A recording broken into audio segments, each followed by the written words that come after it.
আসসালামু আলাইকুম রহমতুল্লাহ। প্রতিদিন আমরা যেভাবে ইঞ্জিন অয়েল চেক করি ওইটাই আজকে আমরা দেখব যে প্রতিদিন আমরা কিভাবে ইঞ্জিন অয়েলটা চেক করি। এক ভাই জানতে চেয়েছে ইঞ্জিন অয়েল কিভাবে চেক করে, এটাই। তো আসেন, যারা আমরা নতুন নতুন যারা বাস চালাচ্ছেন তাদের জন্য এটা অবশ্যই গুরুত্বপূর্ণ।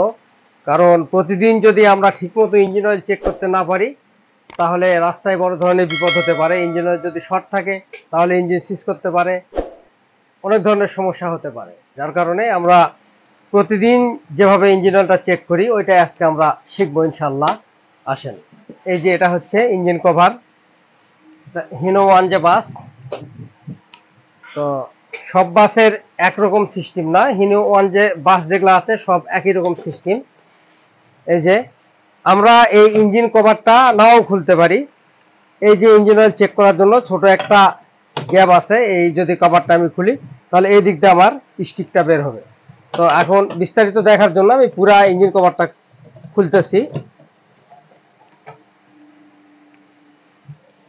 এই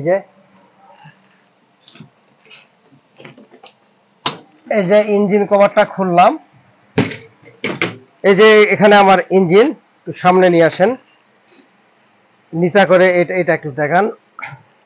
এই যে দেখেন, ইঞ্জিন কভার খোলার পরে এই যে দেখবেন একটা অয়েল লেভেল চেক করার জন্য একটা অয়েল স্টিক আছে।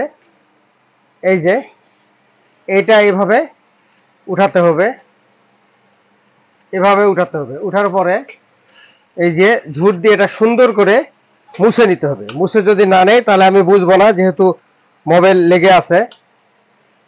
এই যে এইখানে স্টিকে দেখেন এই যে দুইটা দাগ আছে, এই যে নিচে একটা উপরে একটা, ঠিক উপরের এই দাগ বরাবর যেন আমার মোবাইলটি থাকে। এইভাবে আবার স্টিকটা এভাবে ঢুকাতে হবে। এই যে ঢুকালাম, কয়েক সেকেন্ড রাখার পরে আবার উঠাবো। উঠার পরে এই যে দেখেন আমার মোবাইল একদম ঠিক আছে। এই যে লেভেল থেকে হালকা একটু নিচে যদি থাকে সমস্যা নাই, কিন্তু উপরে রাখা যাবে না। অতিরিক্ত যদি নিচেও থাকে তারপরেও ইঞ্জিন হিট হওয়ার সম্ভাবনা আছে। আবার অতিরিক্ত যদি উপরে থাকে, এই দাগের উপরে থাকে, তারপরে ইঞ্জিন হিট হওয়ার সম্ভাবনা আছে। অতএব আমাকে একদম এই লেভেল বরাবর রাখতে হবে, হালকা একটু নিচে থাকলে সমস্যা নেই। এই হচ্ছে ইঞ্জিন অয়েল চেক করার পদ্ধতি। প্রতিদিন আমরা এভাবেই অবশ্যই ইঞ্জিন অয়েল চেক করে নিব। এ হচ্ছে ইঞ্জিন অয়েল চেক করার পদ্ধতি। আশা করি বুঝতে পেরেছেন, একদম ইজি ব্যাপার। আপনি বর্নারটি খোলার পরে এই লেভেলটি উঠাবেন, উঠার পরে হালকা একটু ন্যাকড়াতে মুছে নিয়ে আবার ঢুকাবেন। ঢোকার পরে প্রতিদিন সকালবেলা এভাবে ইঞ্জিন অয়েল চেক করবেন। এই হচ্ছে বিষয়। আশা করি বুঝতে পেরেছেন। ভালো থাকবেন, সুস্থ থাকবেন। আসসালামু আলাইকুম ওয়া রাহমাতুল্লাহ ওয়া বারাকাতুহু।